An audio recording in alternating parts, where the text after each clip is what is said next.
Jeg hedder Jeanette Lykke, og jeg har bloggen Lykke Mad på Blogspot. I dag vil jeg vise jer, hvordan jeg vil tilberede denne svinemørbrad med denne sous vide fra Steba.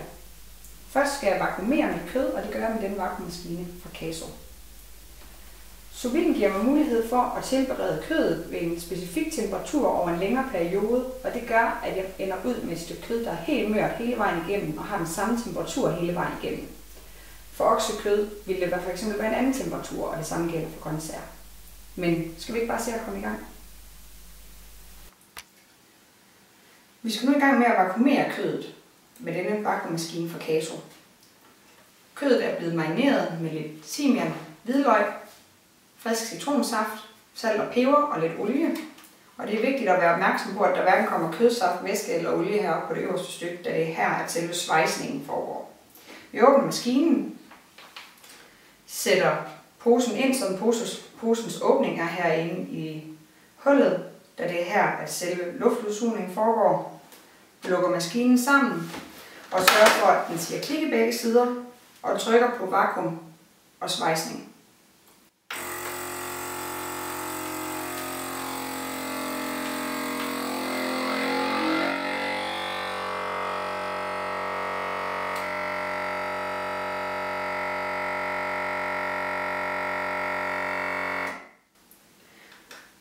Tryk på de to knapper herude i siden og åbner.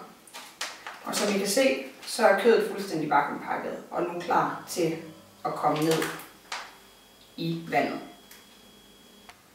Nu er vi klar til at tilberede vores svinemørbrad. Jeg har taget en gryde i en passende størrelse og fyldt den med vand, sat min steber ned i og tænder for den her bagpå.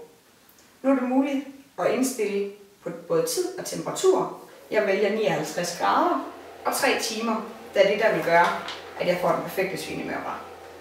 Og så er der ikke andet end for at putte kødet ned i og vente. Så er de 3 timer gået, og kødet er færdigt. Så er det bare at tage fat i den her. Vi tager den af her på et viskestykke.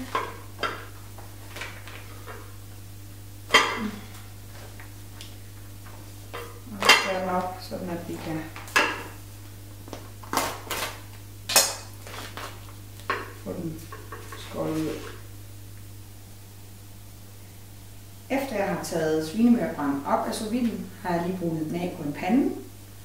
Og som I kan se, så har den en rigtig, rigtig fin farve, både i kernen og helt ud til skorpen. Så velkommen.